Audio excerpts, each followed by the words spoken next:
लो देखिए सवाल। रेशियो में देखो छोटा सा सवाल ही है, 2 नंबर का क्वेश्चन है ये, सुनोगे जी? क्वेश्चन क्या कह रहा है सुनो, सुनो पहले। अब इधर अब देखो कि a solid is in the shape of cone, ठीक है? एक सॉलिड है किस शेप में? कोन। माउंटेड ऑन अ हेमीस्फेयर, और वो कोन किस पर माउंटेड है? यानी कि हेमीस्फेयर बना दो और उसके ऊपर क्या बनाओ? कोन बनाओ। तो हेमीस्फेयर बना दिए और उसके ऊपर कोन बना दिए, ठीक है? अब आपसे बोला है कि if the curve surface area of the hemispherical part, hemispherical part का जो कर्व सरफेस एरिया, इसका curve surface area and the conical part, दोनों का जो कर्व सरफेस एरिया है वो इक्वल है, then the ratio of their radius and the height of the conical part. तो आपको जो निकालना है वो रेशियो निकालना है। किसका रेशियो निकालना है? तो कोनिकल पार्ट जो है उसका हाइट और जो हेमीस्फेयर है उसका रेडियस, इन दोनों का क्या निकालना है? रेशियो निकालना है, ठीक है? बात समझ में आया? तो अब यहाँ पर कुछ गिवन वगैरह नहीं है, जब भी रेशियो का सवाल रहेगा कुछ गिवन नहीं रहेगा, ठीक है? तो हम यहाँ पर रेशियो निकालने हैं तो हम मान लेंगे, ठीक है, कि late the radius of solid, solid का मतलब कि दोनों का, है ना? या तो ऐसे मान लो, let the radius of hemispherical part and conical part, दोनों का, क्योंकि रेडियस क्या है? सेम है, तो उन दोनों को हम क्या मान लेते हैं? R unit. और हाइट ऑफ द कोन क्या मान लेते हैं? हाइट ऑफ द कोन क्या मान लेते हैं? एच यूनिट, है ना? Height of the cone is H unit, ठीक है? सो अगर यदि मैं आपसे यहाँ पर कहूँ कि दोनों का क्वेश्चन में क्या दिया हुआ, बस कुछ करना नहीं है, according to question CSA of जो कोन है और जो CSA, या ऐसे बोलो कि CSA ऑफ कोनिकल पार्ट जो है वो इक्वल है CSA ऑफ हेमीस्फेरिकल पार्ट के, है ना? ये दिया हुआ है सवाल में बाबू। तो बहुत ही आसान है, क्या करो देखो, दोनों तरफ फॉर्मूला पुट कर दो, ठीक है? इधर कोनिकल पार्ट का क्या होगा हमारा? CSA पाई आर एल होगा, ठीक है? बात समझे? और CSA ऑफ हेमीस्फेयर क्या होगा? हेमीस्फेयर का CSA याद करो यार, फॉर्मूला याद करो, फॉर्मूला याद नहीं होगा, नहीं होगा फिर। अब देखो सर, पाई और पाई एक कट गया, एक आर और एक यहां से आर कट गया, यहां बचा एल और यहां बचा। अब हमें एल तो पता नहीं है, एल तो सेलेंट हाइट है, तो तुम जानते हो ना कि एल का वैल्यू जो होता है वो √h² प्लस r² होता है, वो होता है ना? ये एल का वैल्यू क्या होता है? h² प्लस तो इस एल के जगह क्या रखेंगे? √l² plus h² plus r², और इधर क्या? 2r। क्या ये रूट हमको हटाना होगा? तभी आएगा, तो रूट हटाओ। तो रूट हटाओगे तो हटाने के लिए क्या करना पड़ेगा? स्क्वायरिंग बोथ साइड करना होगा। तो दोनों साइड स्क्वायरिंग करोगे तो इसका स्क्वायर करने से क्या हो जाएगा? h² प्लस, और इधर स्क्वायर करने से क्या हो जाएगा? 4r²। तो अब देखो ये r² उधर ले जाएंगे तो h² बराबर 4r² माइनस r², तो h² इज इक्वल टू, अब हमको रेशियो क्या चाहिए? पहले सवाल पढ़ो। पहले रेडियस को ऊपर रखना है कि हाइट को ऊपर रखना है, वो सवाल पढ़ो।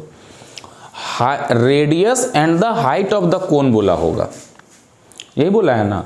तो हम रेडियस को ऊपर रखेंगे तो कैसे आएगा, देखो इसको यहां डिवाइड में ले आते हैं, ध्यान से देखो यहीं पे गड़बड़ होगा, छोटा सा चीज है पर गड़बड़ होगा। h को यहां ले आते हैं डिवाइड में, तो यहां क्या बचेगा, 1 बचेगा, और राइट साइड क्या आ जाएगा, h स्क्वायर। डायरेक्ट कर सकते थे पर हम दिखाने के लिए नहीं किए। और इस 3 को नीचे ले आओ तो क्या आ जाएगा, यहां से क्या हम इसको ऐसा लिख सकते हैं क्या, R square H square by 1/3।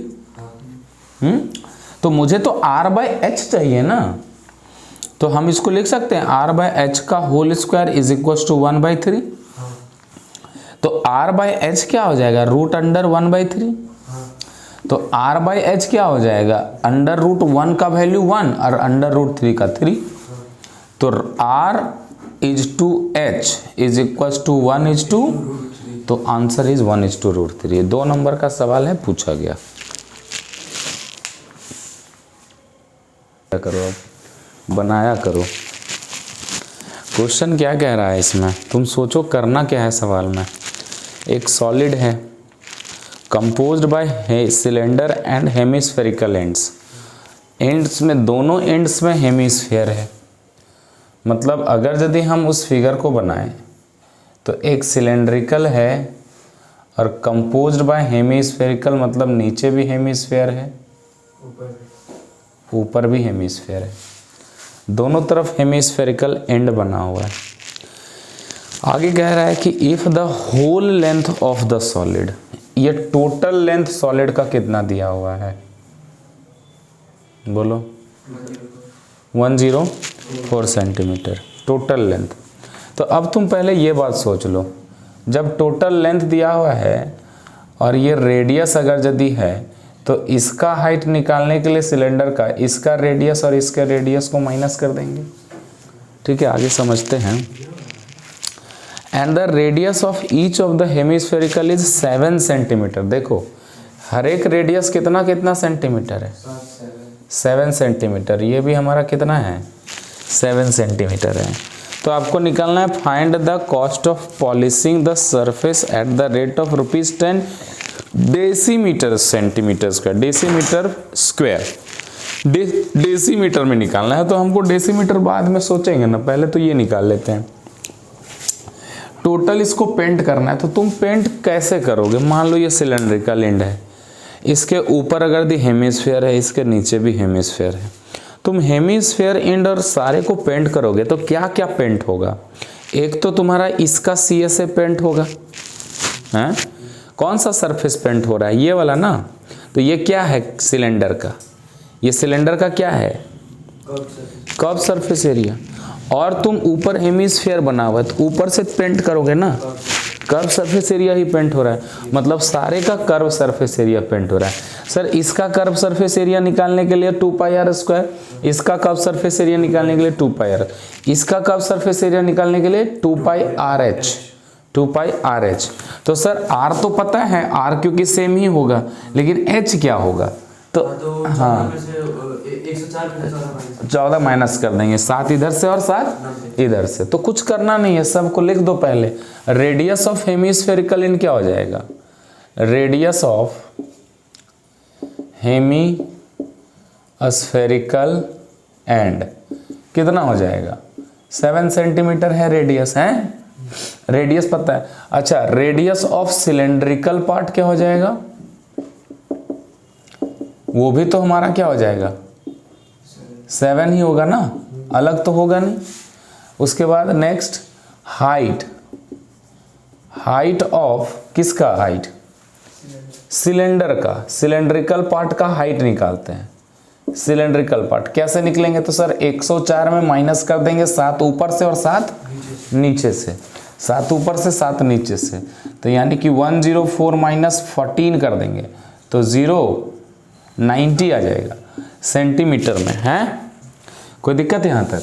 अब निकाल दो, बोलेंगे टोटल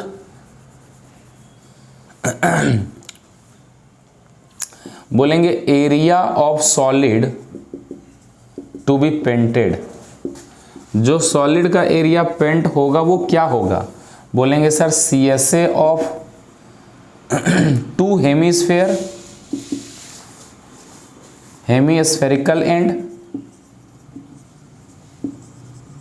ये वाला यहां से लेकर ये वाला, इधर से लेकर ये वाला एक कलर होगा, ये वाला। तो 2 हेमीस्फेरिकल एंड और ये वाला जो एरिया है चारों तरफ से वो सिलेंडर का एरिया, यानी कि CSA of plus CSA of cylindrical and, दोनों का एरिया हम लोग क्या कर देंगे? प्लस कर देंगे। CSA ऑफ 2 हेमीस्फीयर यानी कि 2 इंटू 2 पाई आर स्क्वायर हो जाएगा, 2 into 2 pi R square plus 2 pi R H. अब देखो यहाँ सॉल्व करने के लिए फिर से वही प्रोसेस, क्या करेंगे हम? कॉमन, ध्यान दो बाबू, 2 पाई आर कॉमन ले लेंगे, सॉल्व पुट नहीं करेंगे। 2 पाई आर पहले कॉमन ले लो दोनों जगह से,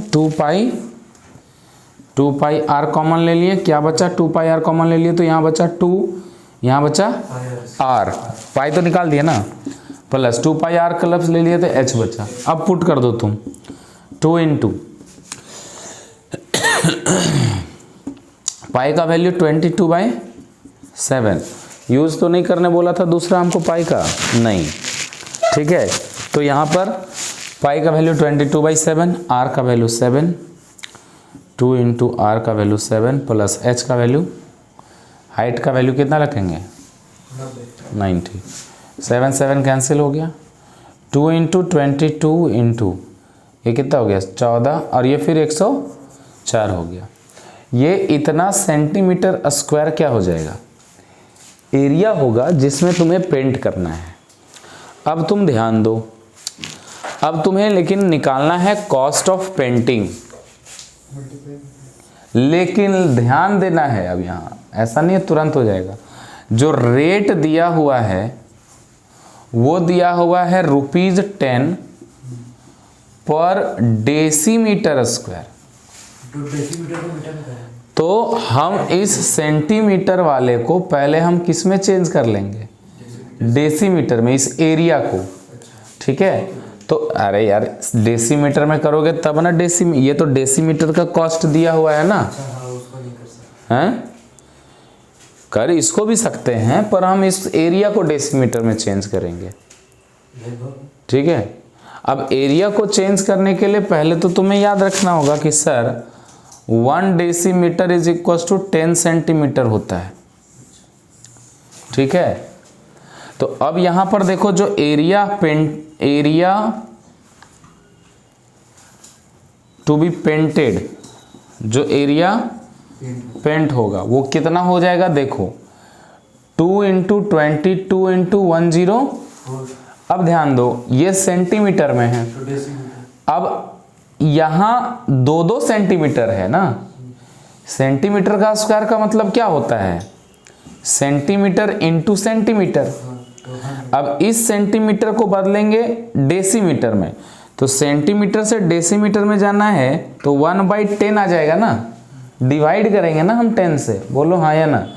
तो हम यहाँ पर 2 इंटू 22 इंटू 104 को 1 सेंटीमीटर को बदले डेसीमीटर में तो 10 से मल्टीप्लाई, और दूसरे को बदले तो 10 से मल्टीप्लाई, इतना डेसीमीटर स्क्वायर आ गया एरिया।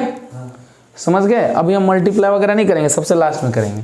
सो टोटल कॉस्ट क्या आ जाएगा? टोटल कॉस्ट, इसको अब देखो डेसीमीटर में आ गया तो इसको हम 10 से अब मल्टीप्लाई कर दें, तो यानी कि 2 into 22 into 104 divided by 10 into 10, और इंटू में फिर क्या कर देंगे?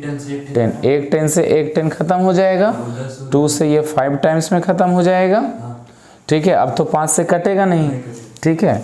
तो 5 से, लेकिन ये वाला काट दो पॉइंट में, 5 दूना का 10, ठीक है, 20.8 तभी ना होगा। 8 5 40 और 8 5 40 हो गया, यहाँ पॉइंट आएगा ना, ठीक है। 20 25 100 और इधर 80, मतलब ये हो जाएगा। समझ गए ना? ठीक है, क्योंकि यहाँ 4 बचा तो 4 तो 0 टाइम्स में जाएगा, पहले तो 0 टाइम्स में, फिर पॉइंट बैठाएंगे, फिर नहीं तो 2.8 मत कर देना। समझ गए? डिवाइड करना है। तो अब 20.8 को मल्टीप्लाई कर देना होगा किससे, इससे, या नहीं तो फिर अच्छा नीचे 5 था ना, तो बेहतर तो यही होता ना कि हम इसी को मल्टीप्लाई कर दें, इसको मत करो। हमारे लिए आसान क्या होगा, हमारे लिए आसान होगा कि इस 2 को 104 से मल्टीप्लाई करके और 5 से डिवाइड देना है ना।